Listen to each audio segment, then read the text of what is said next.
Hey everybody, Peter Zeihan here, coming to you from, where am I? Orlando. The big news of this week is that the Biden administration has drastically decreased the level of access that the Chinese semiconductor firms can have to American technology.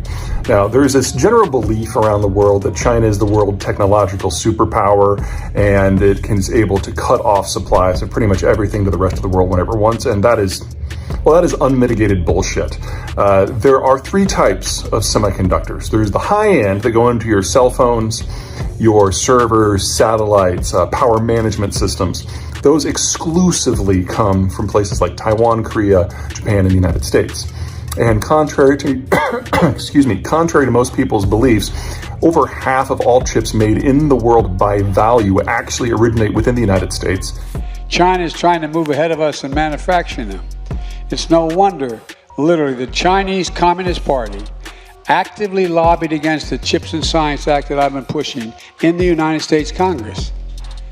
The Communist Party of China was lobbying in the United States Congress against passage of this legislation. And unfortunately, some of our friends in the other team bought it. The United States has to lead the world in producing these advanced chips. This law is going to make sure that it will. And almost all of the chips that are manufactured in Taiwan are not designed there. They're also designed in the United States. So there's no danger whatsoever in the high end from a embargo sort of situation. Second, you have the mid-range chips that are in aerospace, automotive, and maybe the power control systems for your thermostat and your house. Those are Malaysia and Thailand, and those are also not made in China at all. What is going on with these new restrictions is the Chinese are now no longer able to import any of the chips of those two tiers unless they get a special dispensation. The third type of chips is your Internet of Things, not your smartwatch, your dumb watch, like your little digital Casio watch, if you remember those. This is your digital calculator, perhaps, your smart refrigerator that keeps track of your grocery list, things like that. Those are, yes, almost exclusively made in China. Now, what Biden has done is not to say that the Chinese can't purchase the high-end and mid-grade. They're also saying they can't purchase any of the equipment that's necessary to make the high-end and mid-grade to make sure that they never move up to that quality step. And there are now increasing steps that the Chinese cannot buy the tools that are necessary to operate what equipment they have for the low grade. And we are very close to the Biden administration saying that the Chinese can't even import the equipment that they need to make the low grade, and they are incapable of making that themselves. It's not like this is a hammer.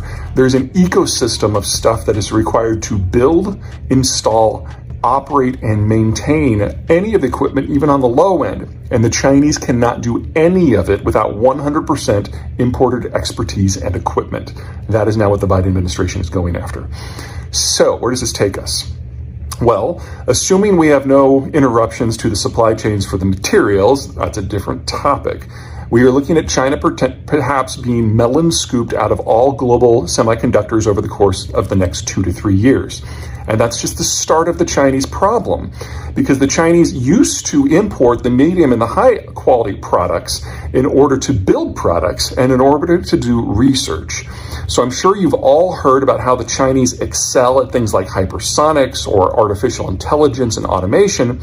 They do the brain work by using the high-end chips then putting in their own software. If you can't get the high-end chips, then those entire industries shrivel on the vine and go away. So more than anything that has happened in the world at this point, this new step of restrictions threaten to throw the Chinese into a technological winter, and any concerns you have about China in its rise can be killed just by that.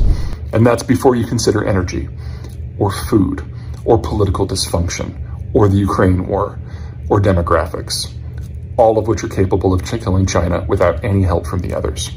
So, we are now at the end of China's technological rise, and the question now is how fast is the fall?